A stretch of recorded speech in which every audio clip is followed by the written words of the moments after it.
peanut butter with flax and chia seeds. Next is organic raspberry fruit spread. Now I'll be adding in these dates. Each piece also gets a mango. Passion fruit squirted on top. Finish it off with cinnamon.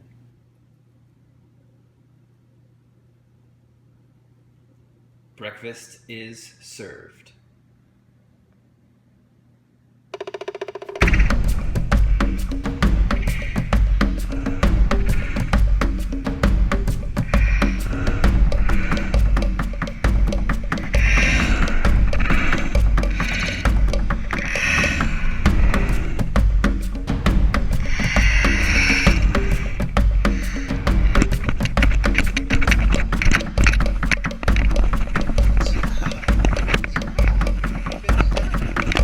Okay, Venus, come. Come on. Come here, come here. Try this thing here.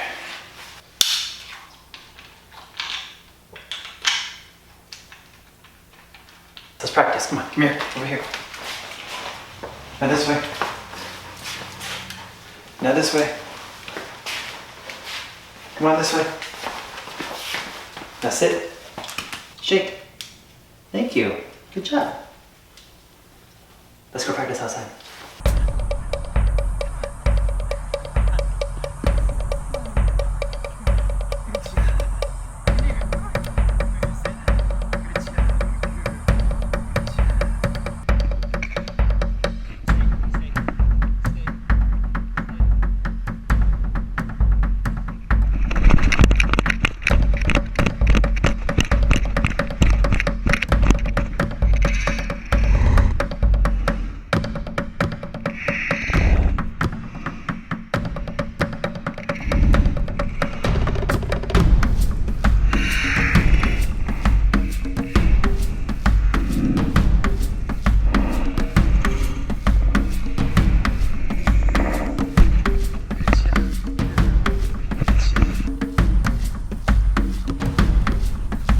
Now be connected with the conference. I am just waiting. Mace to check in. Hey, can you guys hear me okay? There he is. Yeah, so when I first started gardening, I didn't know what that was, and that would have been really helpful. So if everybody out there listening who's kind of a novice gardener, a fruit tree, or you want to plant a raised bed garden, I really think that it's impossible to put the fruit tree or the raised bed gardening in your yard where you want it. You have to put it where that variety of tree or that variety of plant has to go to survive. So some trees, they want more of the heat, more of the sun. Some trees want more of the shade. Some plants want more sun, some plants want more shade. So for instance, a basil plant, which is a great summertime herb, can take the full sun and the full heat. It loves the heat, but once the cold of the winter hits, it'll vaporize it. Definitely learn which trees are the big top canopy trees, which trees are the medium, middle canopy trees, and which ones are the low canopy trees, and plant them together so they're like a little family. Hey Greg, it was great to join you. I love all your media you're involved with, and I love getting this message out.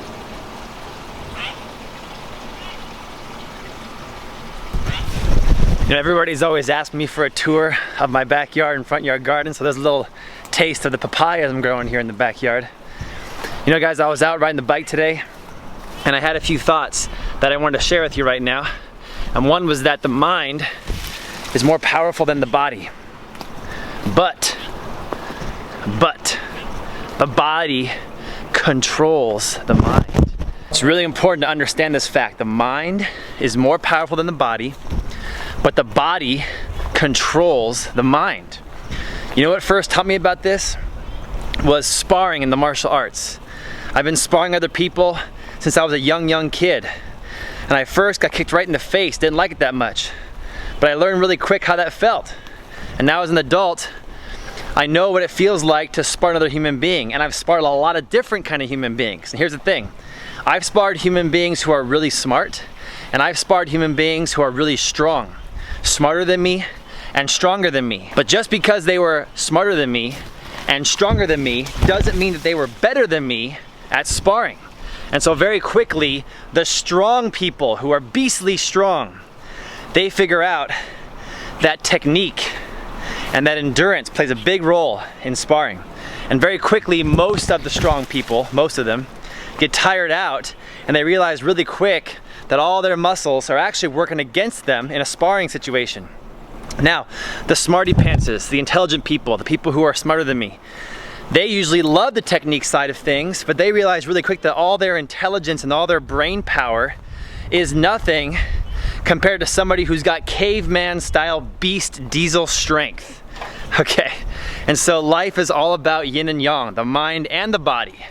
It's exactly what we talk about in the martial arts, mind, body, and spirit. The spirit will come later. This video is about mind and body. You have to have the intelligence. You have to have the technique. But you also have to be a cave person, Neanderthal, with beast-style strength of epic proportion. Because when you have both, you're the ultimate warrior.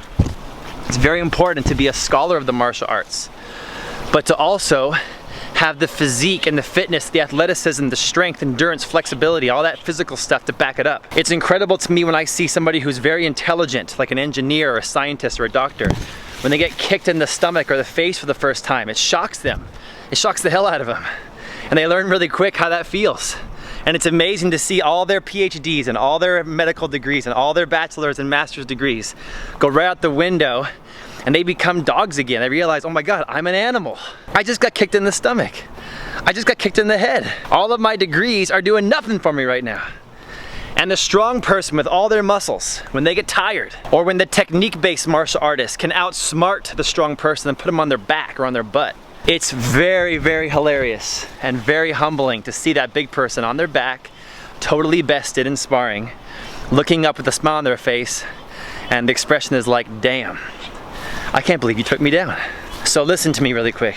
When I'm training in the martial arts, when I'm living my life, or when I'm dealing with a relationship, or when I'm attacking my goals, or when I'm talking to family, or when I'm trying to make money and provide for myself, I'm always thinking about how can I do this activity, no matter what it is, and sync up the mind and the body. What are the physical parts of this activity?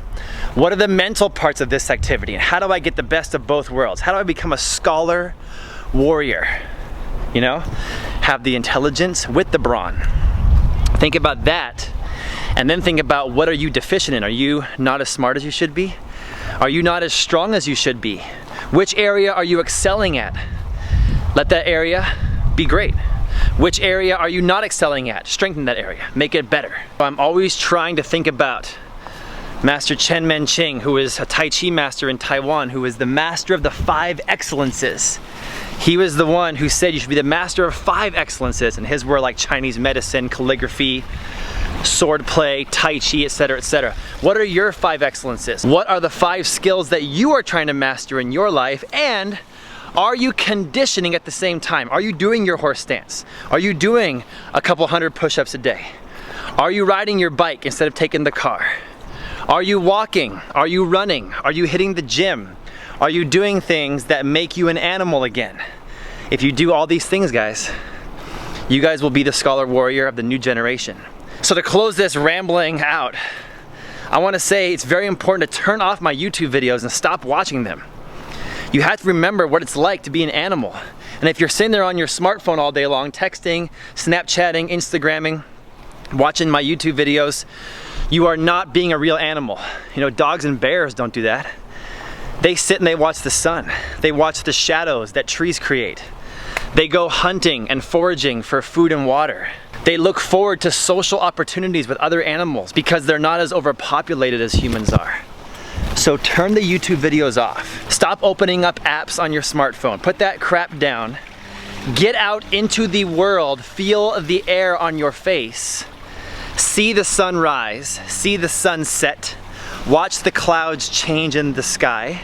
Get outside while it's raining, get completely wet, and feel the cleansing energy that rain can give you. What will happen is you'll go back to your job, back to your family, back to your goals, back to your money, back to your life, back to society, and your cup that's full of all the crapola that modern life brings with it will be empty. And you can fill that cup back up again with incredible things.